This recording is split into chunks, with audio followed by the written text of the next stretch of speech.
À l'écoute du Seigneur avec Dr Clément Akobé, du lundi au vendredi à partir de 6h GMT. Comment entrer dans le langage de Dieu si je ne peux pas voir au-delà du voile? Je veux que l'onction prophétique entre en toi. Vous voyez, le monde change. Nous avons besoin de la révélation. Nous avons besoin du secours du Saint-Esprit. Seul le Saint-Esprit est capable de nous faire passer des parvis au lieu 3 fois saint désormais avec Jésus-Christ de Nazareth. Et comment tu vois les choses? Paul dit, nous ne marchons plus selon la vue. Vous savez, la vue nous trompe. Ce que tu vois n'est pas tellement ce qui est vrai. Et là, pour ceux qui ont la grâce de bâtir, il ne faut jamais apprécier avec tes yeux. Il faut apprécier avec les mesures. Et parfois, je dis à mes ouvriers, mais je vois le poteau qui est penché. Ils me disent non, c'est pas penché. Alors on prend une mesure ou un élément d'équilibre, un élément pour voir le niveau, et je me rends compte que c'est bien droit. Mais combien de personnes se fient à leur regard? Et parfois tu dis à quelqu'un, mais pourquoi tu me regardes de cette façon? Alors en Afrique on dit, mais comment toi aussi tu m'as vu? Vous savez, en Côte d'Ivoire, on répond une question par une question. Voilà. Il n'y a pas de réponse. Finalement, il n'y a pas de réponse. Puisque quand tu me poses la question, je te pose la question. Pourquoi tu me regardes comme ça? Mais comment toi aussi tu me vois? Voilà. Alors, nous allons essayer de comprendre pourquoi nous n'arrivons pas à épouser le langage de l'esprit qui est le langage surnaturel. Comment nous apprécions les événements qui nous arrivent? Je dis de la manière dont tu apprécies les événements, de cette manière dépend l'échec ou le succès. Et moi, quand je vois un verre à moitié vide, je dis ce verre est à moitié plein. Et donc on peut regarder la même chose de deux façons. Quand je vois la croix présente dans ma vie, je pense automatiquement à la gloire. La croix est le signe que la gloire arrive. Alléluia. Parce qu'il n'y a pas de gloire sans croix. Mais tu peux regarder les événements d'une autre façon. En prenant la croix comme un calvaire définitif. Non, la croix était un calvaire. Mais depuis que Jésus est passé par la croix, la croix est devenue le signe des chrétiens, le signe d'espérance. Et quand quelque chose comme la croix se présente dans ta vie en général, les chrétiens pleurent, mais tu dois commencer à danser. Ça veut dire que la gloire n'est pas loin. Laissez-moi vous dire, entre la croix et la gloire, il y a eu normalement que 2 jours et demi, on peut dire 3. Et si on compte déjà, si on compte le fait que le temps chez les Juifs n'est pas comme chez nous. Alors quand on dit il est ressuscité le 3e jour, et ça, c'est vraiment dans le langage des Juifs. Sinon, quand on compte, on va dire 2 jours.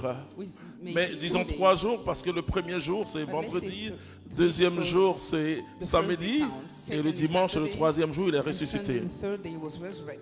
Et donc, quand tu regardes, ta façon de voir détermine ta bénédiction. Je vous rends un témoignage très simple avant de commencer. Vous savez, moi, j'ai rencontré Jésus-Christ de Nazareth. Quand je dis que j'ai rencontré Jésus, Je vois comment il a transformé ma vie intérieure. Quand je dis que j'ai rencontré Jésus, je ne dis pas qu'il m'a donné telle chose et telle chose, parce qu'il m'a donné la plus grande des choses. Alléluia. La plus grande des choses, c'était son offrande sur la croix.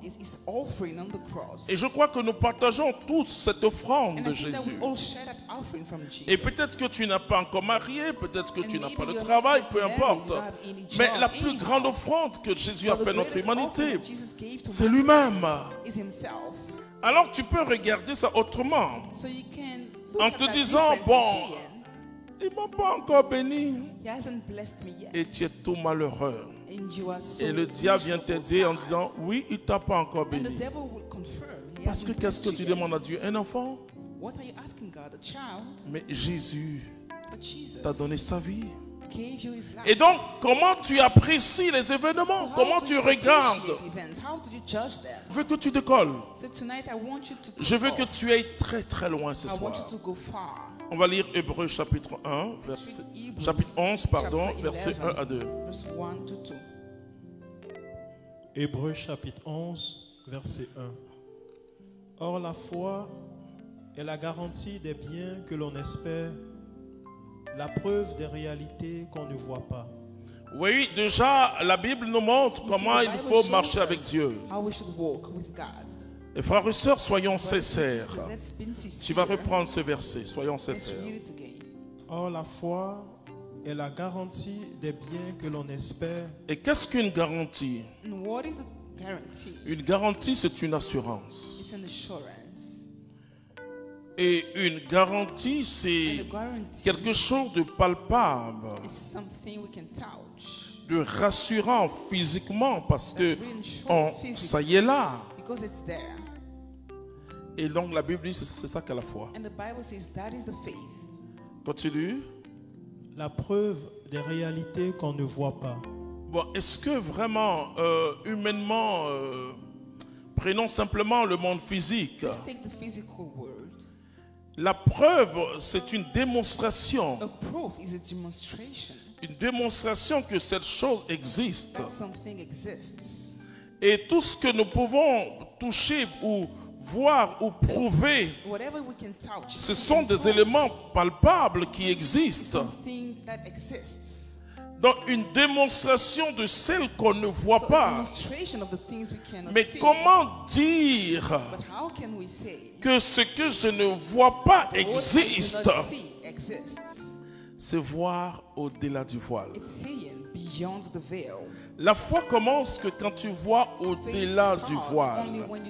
Et nous allons voir quand Jésus est mort. Tu vas prendre Matthieu chapitre 27 verset 31. Et parce que aller au-delà du premier voile n'était pas donné à n'importe qui. C'était le grand sacrificateur seul. Mais regardez ce que la Bible va nous dire. Matthieu chapitre 27 verset 51.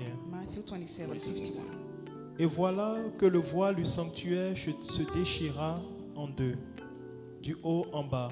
Vous voyez le voile du sanctuaire, c'est-à-dire le voile principal. Mais Paul va nous aider à bien comprendre ça. Il va nous aider à bien comprendre ça. Lisons 2 Corinthiens, chapitre 3, verset 15 à 16. Je vais vous parler du voile, le voile séparé. Et vous allez voir qu'il n'y a plus de séparation entre le monde physique et le monde spirituel. Jésus a réglé définitivement ce problème. À partir du moment où Dieu touche la terre, c'est fini. Le ciel et la terre sont collés. Amen. 2 Corinthiens chapitre 3 verset 15. Oui, verset 15. Oui, jusqu'à ce jour. Jusqu'à ce jour. Toutes les fois qu'on lit Moïse, un voile est posé sur le cœur. Qu'est-ce que Paul veut dire?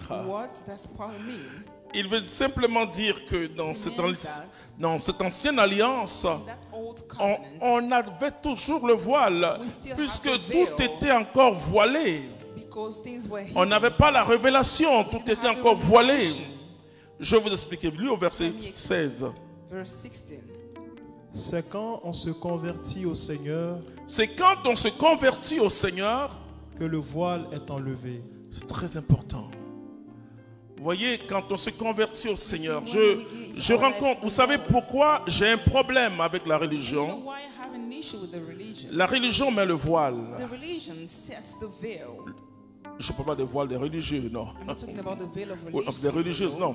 Il y a un voile parce que finalement, on complique le chemin de Dieu.